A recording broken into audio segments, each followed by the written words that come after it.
السلام عليكم ورحمة الله.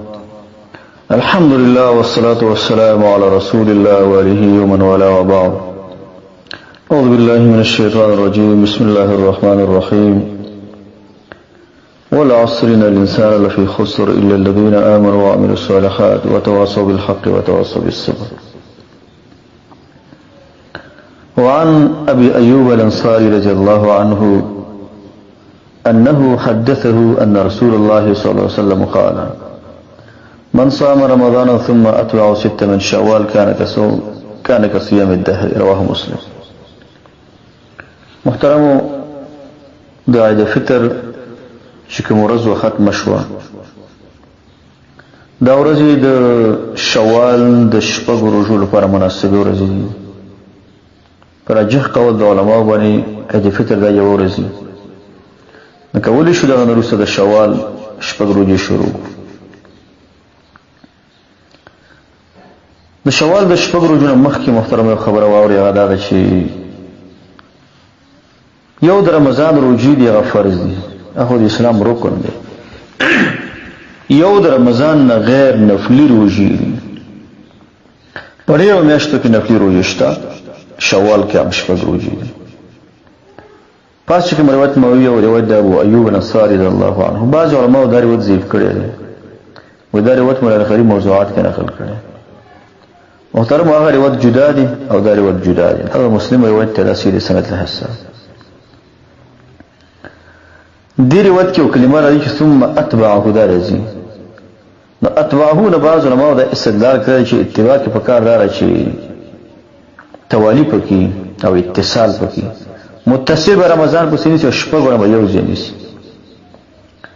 دا سیده چې یو استنباط یو تحلیل دی، لیکن اتباع په کلمه کې لکه څنګه چې توالی اتصال احتمال پکې دی، تفریق احتمال هم پکې دی. جدا جدا نیول شي.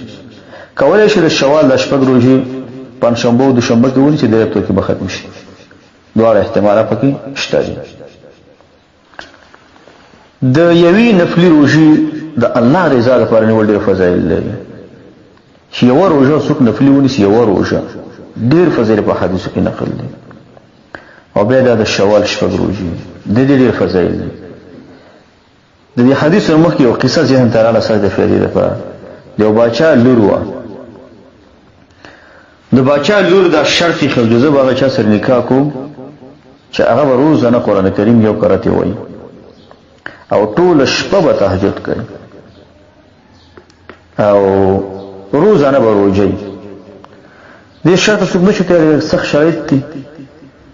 نو یو مدرسه کې یو طالب العلم، یو حافظ، هغه وایي زه دې شرطونو تیار یم، ټوله شپه تهجد هم کولی شم او روزانه روژه هم نیولی شم، قرآن کریم روزانه ختمولی شم.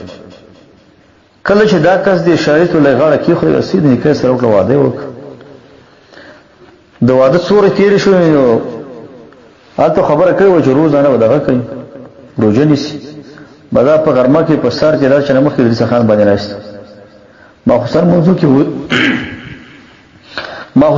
کې وده شي، ماخوستن منځله جمعه ته سر منځله چې نور خوب کوي، ټوله ورځ کې قرآن کریم نه راخلي. نو زنانه اوس سوچ کېدای شي د واده ولې 6 ورځې دي، کېدای شي وروسته به ښه شي، دا ترتیب او شرط به وروسته راتګ وکړي. هېڅ هم ونه کړل.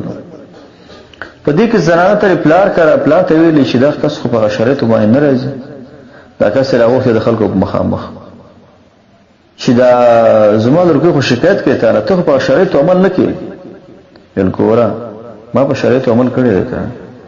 حدیث کې راځي څوک چې د شوال 6 ورځې ونیسي لکه ټوله زمانه چې روژې. شوال 6 ورځې مې نیولې دي که نه، ټوله زمانه مې روژه کې حساب ده. دا مې د شوال د 6 ورځو پر دا خبر وکړل. دویم حدیث کې راځي څوک چې د ماخوستن او د سحر په جمع وکړي لکه ټوله شپه چې الله ته ودرېږي. ماخوستن په جمع کړی دی، د سحر په جمع کړی دی، نو ټوله شپه زما قیام اللیل کې حساب شو. بله خبر دا ده تاسو یو چې روزانه به قرآن کریم ختموي. حدیث کې راځي چې سورۃ الاخلاص چې یو قرأت ولولي، قرآن کریم 10 پارې چې ولولي، دته ثلث القرآن ویل شوی دی. درې قرأت چې اخلاص ولولم، درې قرأت سورۃ اخلاص د قرآن کریم چې ختم کړم، دا روزانه درې قرأت یم. نو زه روزانه قرآن کریم ختموم، زه روزانه روژه مې حساب د شوال 6 مې نیولې دي. او د محسن د سر مون په جمع کوم دا پکې بیل فایده روانه على كل حال یو خارجي فایده و یو روزه د الله رضا لپاره نیول دا فضایل لري یو روزه نیول قدرمند د شوال د شپږ روزې زموږ استاد لپاره چانس دي نن څلورم د شوال دی شپږ شوال نور مخه ته درو چا چې رمضان روزي خوړلې یا څوک مسافر او یا څوک کې مریض یا زنانه او تکلیف وجه خوړلې اول د خپل د رمضان قضا را وګرځي ځکه خو واجب دی د نفلي روزي دی حدیث نه استدلال مولانا وکړي خو که یو ورور یو خور د رمضان روزي را ونه ګرځي اولم د شوال نسی دا ان شاء الله جایز ده عائشه صدیقه رضی الله عنها د یو رمضان روزي ته بل شعبان پر رسولي ولدا د چراوي ګرځي یوی روزي په وجبانه مؤمن ډیر مخکېږي یوی روزي په وجه یو حدیث کې راځي من صام يوما في سبيل الله سوق شي یو روزه د الله په لار کې ونیسي جعل الله بينه وبين النار خندقا كما بين السماء والارض الله تعالی به د دې کس او د اور ترمن یو خندق یو کند وګرځي دا کند به دومره غټه لکه د زمکه اسمان ترمن د یوې روزي په وجه باندې ته د جهنم نه دومره وړاندې کېږي ور ستاد لپاره خو بهترین چانس دی د شوال شپږ روزي د لاس ورنو تقریبا موږ سره په دې بیاناتو په ګروپ کې 902 نفر دي دا پیغام چې ارور او ار خور ته رسیږي چې عمل په وکړي شپږ روزي تر رمضان روزو سره د شیو سختي نه ان شاء الله اسانه بل خبر دا ده چې سختی ته نو هدف ته کله رسیږي مشقت به تیرو تحمل برداشت دا وکاو نتیجه به ان شاء الله مثمره